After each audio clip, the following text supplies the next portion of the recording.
À Kerry, on fait maintenant plus. Voici le nouveau Vertitube de Crest. Il reste propre, car le surplus de dentifrice rentre à l'intérieur. Super! Et le tube reprend sa forme initiale. C'est net! Il se range facilement et votre comptoir reste propre et ordonné. Aucune boîte, donc moins de déchets dans l'environnement.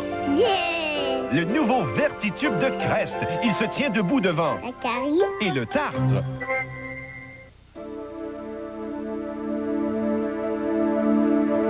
Ce que vous mangez et buvez peut déranger votre estomac.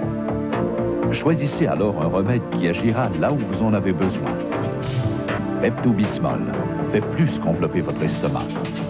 Pepto-Bismol agit directement sur les parois de votre estomac et soulage là où ça fait mal. Pepto-Bismol, un vrai remède pour votre estomac. La douceur d'un souffle d'air. Bounce assouplit dans la sécheuse, ce que ne font pas les liquides. C'est la douche aérante.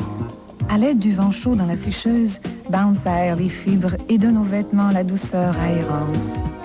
Bounce élimine l'électricité statique La douche Bounce. et laisse sur vos vêtements un doux parfum d'air frais. C'est la douche aérante.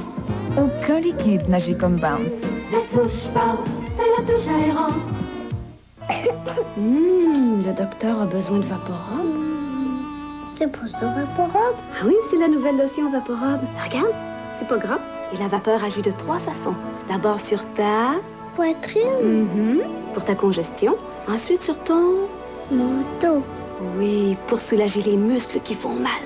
Et enfin sur... Ma gorge. pour calmer ta toux. Et c'est propre. La nouvelle lotion Vicks Vaporub.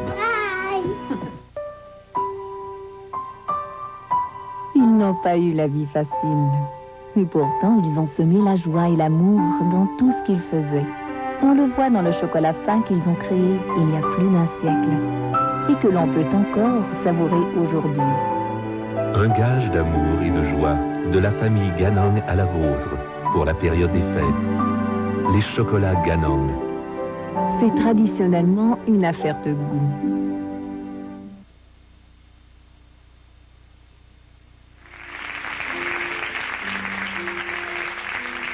J'ai reçu une lettre et il faut absolument que je vous la lise. Cette lettre vous parvient d'une maison pour les gens âgés. Peut-être serais-je morte d'ennui quand vous la lirez, mais au moins j'aurais eu la chance d'expliquer toute la peine dont mon cœur est rempli. Je ne veux pas blâmer le personnel, ici on est bien, on est au chaud, nourri, habillé et lavé. Mais la plupart des vieillards comme moi sont abandonnés par leurs enfants. Quand on a passé une vie à travailler, oubliant de compter les heures, quand on a aimé de tout son cœur ses enfants, qu'on les a dorlotés, et qu'à la fin de sa vie on est seul, ça fait mal, très mal. On est oublié, laissé avec notre vieillesse, mis au rencard, écarté de ce qui est vie, et enterré vivant. C'est pas drôle d'être vieux, c'est triste à pleurer. C'est à mes enfants et aux enfants qui ont des parents dans ces maisons que je m'adresse. On vous a bercé des nuits et des nuits. Venez aujourd'hui nous consoler. Aidez-nous à accepter le dernier rivage. Je dois cesser d'écrire car mes vieilles mains me font souffrir. Je me demande si c'est mon arthrite ou les mots sur cette feuille qui me font le plus mal. Et c'est signé « Pauvre maman seule ».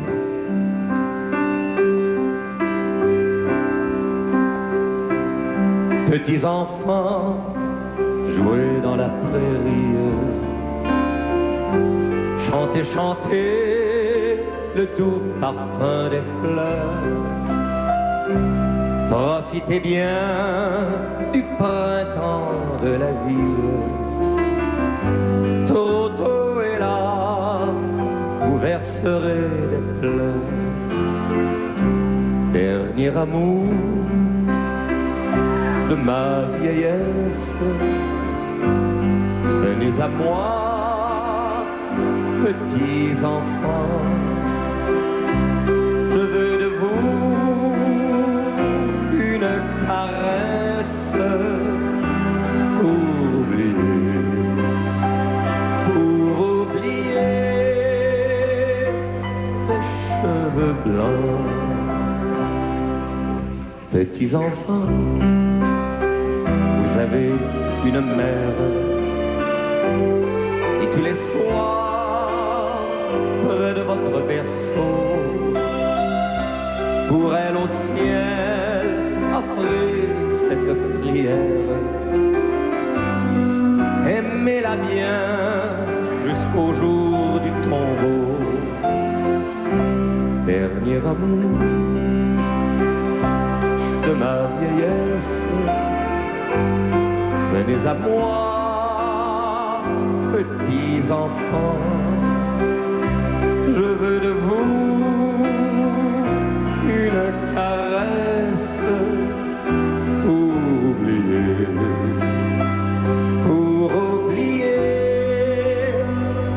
mes cheveux blancs.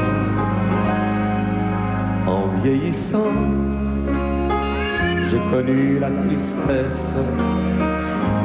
Ceux que j'aimais, je les ai vus partir.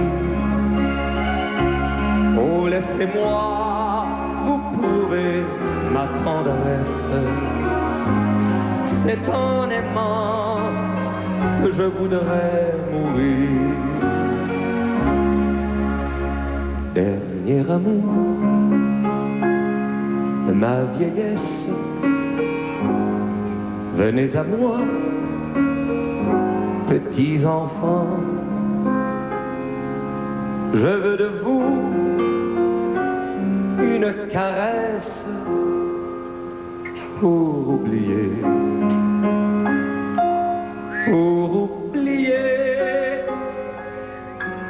mes cheveux blancs.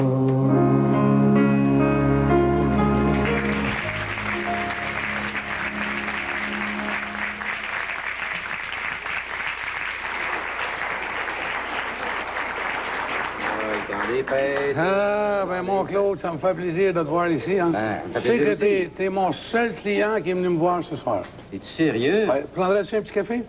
Ben, ça tombe mal. Moi, ici, toute la famille m'attend. Faut que je parte, Claude. Mais en tout cas, je te souhaite un beau Noël. Merci. Désolé, en tout cas, je suis content de venir te voir, mais faut que... Merci. Bye, mon Claude. Hey, vous remarquez, dans le temps des fêtes, quand on a besoin d'être entouré, c'est toujours à ce moment-là qu'on tombe seul. Combien de parents d'envie qui aimeraient que leurs enfants leur disent qu'on les aime, mais ça n'arrive pas souvent. Alors ce soir, ça me fait plaisir de vous dédier un poème qui s'appelle « J'aurais dû lui dire ». C'était au début de son 20e printemps quand je suis venu. Elle était si belle, ses yeux étaient si clairs et limpides comme le ruisseau. Elle me berçait, elle me caressait, m'aimait. Ah, ajoutait-elle en lui dire, mais j'étais trop petit.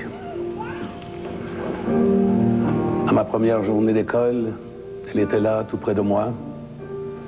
J'avais peur, mais elle me consolait, m'encourageait. Ses yeux étaient si intelligents, on aurait dit un grand savant. J'aurais dû lui dire que je ne savais pas comment. Sa maladie a commencé au même moment que mon adolescence. J'étais si grand, si fort, si brave. Elle s'inquiétait pour moi. Elle me surveillait, elle me dirigeait. J'aurais bien aimé lui dire, mais j'avais pas le temps. Je voulais voler de mes propres ailes. Je me sentais tellement fort, le monde m'attendait. Rien ne m'arrêtait. Ses yeux étaient tout grands, ses yeux d'amour pleuraient.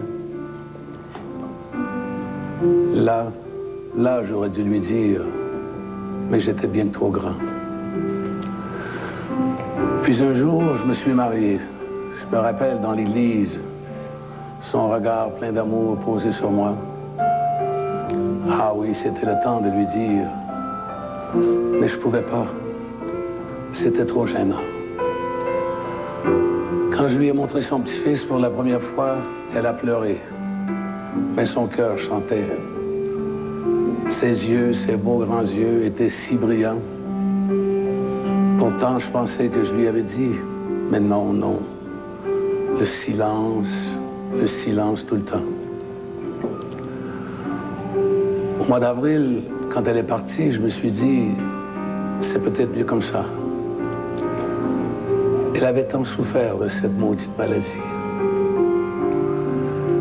À présent, ses yeux sont fermés.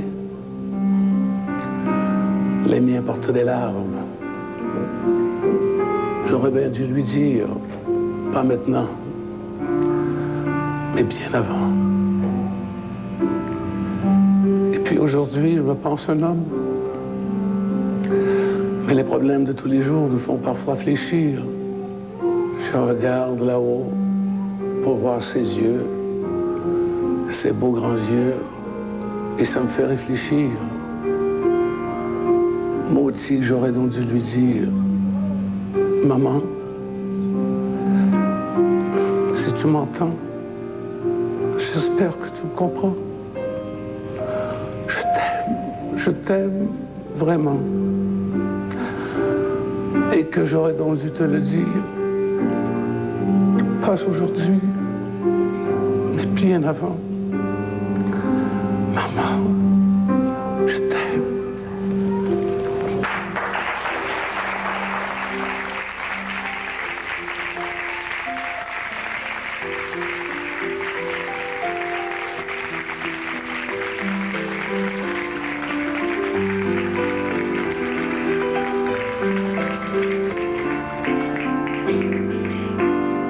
On a une émission sur la danse, toute l'heure, le rock, le foxtrot, le quick-step, de la danse, l'heure au complet avec des danseurs partout et de la musique, j'entends dire, oh, les oui. danseurs, les danseuses avec les belles robes, mais dans la plume, là, tout. Même, on peut en mettre plein la vue. Tout ça. Mais on n'a pas terminé. On va se laisser sur une belle note, sur une note de rêve. Quand on rêve et qu'on y croit, on y arrive. C'est une belle dame de 75 ans. Elle m'a dit qu'elle avait pas honte de dire son âge. Elle est tellement belle. C'est elle qui termine l'émission ce soir. Et c'est sa deuxième visite à De Bonne Humeur. Elle est venue au tout début de la saison en septembre avec la chorale du Bel Âge d'amour. Elle nous chante le Noël des petits oiseaux. Alors, on va se quitter là-dessus. On souhaite une belle bonsoir. soirée. On se voit demain. Demain, on vous présente Mme Thérèse Lallier, mesdames, messieurs. À demain.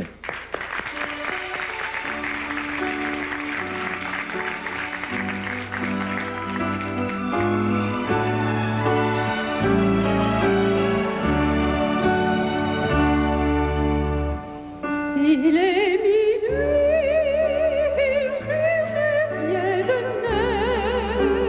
naître pour protéger les nids et les berceaux.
maximum de moins 22 degrés Celsius.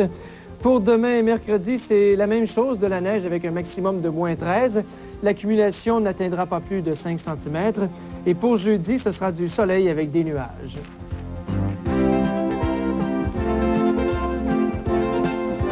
Et sur le réseau TVA ce soir, à la programmation, vous pourrez voir le film L'Arc-en-Ciel des Amours, suivi de l'auto-quiz et du match de la vie de Claude Charon. Alors voilà, ça complète nos informations pour aujourd'hui. Au revoir et à demain. Les jeunes, c'est toujours comme s'il n'y avait jamais rien eu avant vous autres.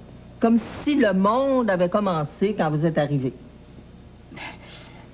Puis quand est-ce que vous l'avez gagné, votre bataille? Le 25 avril 1940. Je m'en souviens comme c'était hier. J'étais à Québec. Ton père voulait pas me donner d'argent pour y aller. C'est ma mère qui a payé mon voyage. T'as fait ça, toi? Ben, si je te le dis. Des fois, je pense qu'on était moins niaiseuse dans ce temps-là qu'aujourd'hui.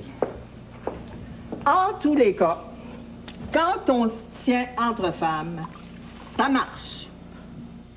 C'est beau, ça, se dire ça. Se tenir entre femmes. Je voudrais bien savoir comment. Je vais te l'expliquer, moi, ma fille. Je me suis réveillé quand le gars est arrivé pour faire le ménage. Je m'étais assoupi pour une petite heure. Enfin, c'est ce que je m'étais dit. J'ai dormi comme un ours. Ça avait fini tard. On a joué aux cartes, quand ça a fermé, bien sûr. Oh, je me suis fait pocher, mon vieux. J'ai même dû emprunter un vin à un copain pour pouvoir rentrer. Quand j'y pense toute la semaine à travailler pour rien. Tu aurais pas dû. Je sais, mais qu'est-ce que tu veux? Je joue comme un pied. Oh, aux cartes, tu veux dire, parce que la musique, c'est autre chose. Hein? Ah, au moins, on a ri comme des fous. Ça fait du bien. Tu vas faire comment pour manger? Je vais me débrouiller. Et puis, j'ai une paye jeudi prochain. Je vais me mettre au régime. Ça me fera pas de mal. Tu peux venir ici si tu veux. Quand il y en a pour un, il y en a pour deux. Je te remercie, mon vieux. Ah, salut la compagnie. Tu tombes bien. Il fallait que je te parle. Non, c'est pas la peine. Je sors de chez Mado. Elle m'a tout raconté. Réunion ce soir à 7h. Faudrait pas que ça soit trop long, hein, parce qu'il faut que je parte à 9h. Non, t'inquiète pas. Quand j'aurai dit ce que j'ai à dire, ça va durer exactement 5 minutes. Et pourquoi? Qu'est-ce que tu attends à dire? Mais attends. Tu le sauras ce soir à 7h comme tout le monde, comme si j'étais pas capable de tenir ma langue. Tiens, serre-moi un bon café. C'est pas pour dire du mal, mais le tien est meilleur que celui de chez Mado. Oh. Pourquoi tu t'entêtes? Les clients vont comprendre. Ça a toujours été comme ça. Un dépanneur, là, c'est toujours ouvert. Autrement, à quoi ça sert de s'appeler un dépanneur si on dépanne plus? Oui, mais toi, tu restes là pendant des heures sans qu'il y ait personne. C'est vrai ou pas? C'est vrai. Mais le samedi soir, on dirait que c'est toujours tranquille. Alors, ferme. Ça a toujours été ouvert de 6h30 à minuit. Mais Mado, ça te laisse aucun temps à toi. Jamais. Tu gardes le restaurant 24 heures sur 24. Tu peux pas dire le contraire, hein? C'est vrai. Mais autrement, ça vaudrait pas la peine. Mais oui. Il faut que tu ajustes tes prix. Ton café à 25 cents, tu l'as augmenté quand la dernière fois? Moi? Mais jamais. C'est le même prix quand ma mère était là. Bon, tu vois, c'est ça qui n'a pas de sens. Ça correspond plus à la réalité, ça. Faudrait que tu ailles ailleurs, toi, pour voir combien ça coûte. Mais ici, c'est pas pareil. Je connais tout le monde. Si j'augmente, là, ils viendront plus. Mais pourquoi pas? Il s'agit d'augmenter raisonnablement, d'expliquer si c'est nécessaire. Comme c'est là, tu perds de l'argent. Tu crois?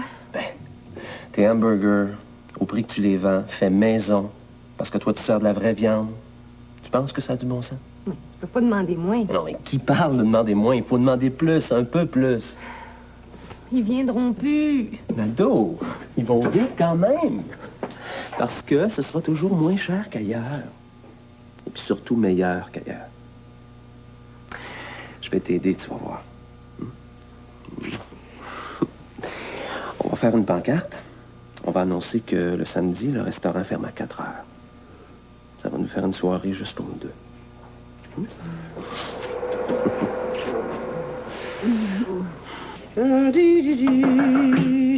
André! Faut que je te parle. Je n'ai pas dormi de la nuit. Je serais pas capable de continuer. Ça sert à rien. Je suis pas douée pour jouer les matins à Harry. Juste à penser à la réunion de demain chez Rénal. J'ai de la misère à respirer. J'aurais pas dû t'écouter. Je suis pas faite pour avoir une vie secrète. J'aurais pensé qu'au contraire, t'étais celle qui avait le plus d'expérience dans ce domaine-là. Parce que, comme vie secrète, tu y es pas allé avec le dos de la cuillère, me semble. D'accord, mais ça ne concernait que moi. J'avais pas de compte à rendre à un groupe comme c'est le cas maintenant. Que je me trompe, moi, c'est une chose. Mais que je sois pas capable d'aller jusqu'au bout quand on me confie une mission, ça, c'est autre chose. Assieds-toi, là. Puis commence par te calmer les nerfs.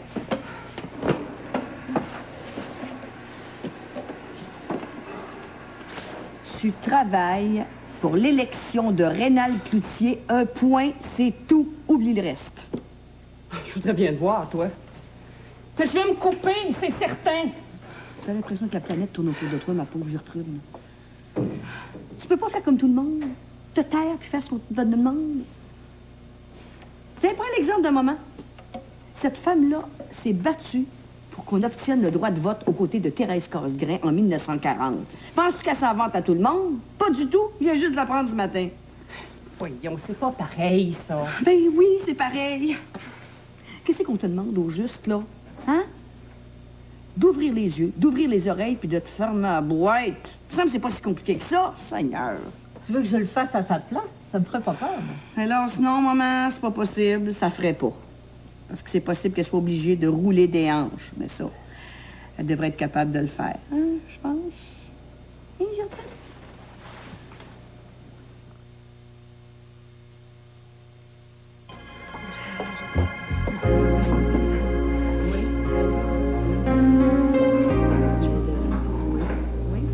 Pas que ça me fait pas plaisir de te voir, mais je me demande simplement pourquoi t'es venu, c'est tout.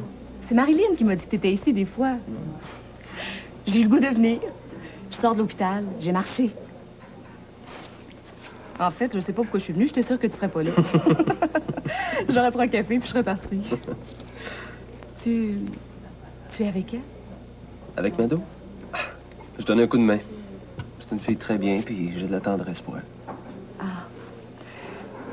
T'as revu Jean-Marc? Non, pas une seule fois. Tu sais, lui puis moi, hein, on n'a pas grand-chose en commun. Il est venu à l'appartement l'autre jour. Il a pas changé. Tu sais, des fois, je m'ennuie de toi. C'est vrai? On était plutôt bons amis, non? Ouais, c'est sûr. Daniel va bien? On a un chambreur. Ben, fallait bien, on avait peur de perdre l'appartement. C'est cher pour nous deux. On a un bébé aussi. Un bébé? À qui, le bébé? Au chambreur. Sa femme a planté le bébé là un beau matin. On se débrouille. Elle est censée le reprendre bientôt. Je vous sers à autre chose? Ah, c'est Fabienne. Une des filles chez qui j'habitais. Tu sais que je t'en ai déjà parlé. Ah, ça me fait plaisir. Je suis juste venue dire bonjour, je voulais pas déranger. Ne dérange pas. Tu veux autre chose? Non. Apporte-nous 2 cafés, vite. T'as le temps de venir t'asseoir avec nous? Mais il y a du monde. J'y vais. Allez, assis. Ça fait drôle de le voir ici. Il vient pas tout le temps, hein? Je voudrais pas non plus. C'est Mado, ton nom? Madeleine. Mais on m'a toujours appelé Mado. Moi, Fabi. C'est la même chose. Il est gentil, Jean. Presque trop bon. C'est vrai. Mais il y a des amis ici. Tant mieux. Il t'a parlé de nous? Pas beaucoup. Ah? Peut-être qu'il a mieux oublié. Ça se peut. Moi, je suis juste une copine. Je sais. Il est heureux, au moins. Il n'en parle pas beaucoup. Il n'a même pas demandé de nouvelles. De Daniel? Il n'en parle jamais. Oh, juste une fois pour me dire qu'il l'avait aimé. Beaucoup. C'est tout. Je comprends. Toi, tu l'aimes? Parce que si c'est le cas, je te préviens. Tu ferais mieux de pas remettre les pieds ici.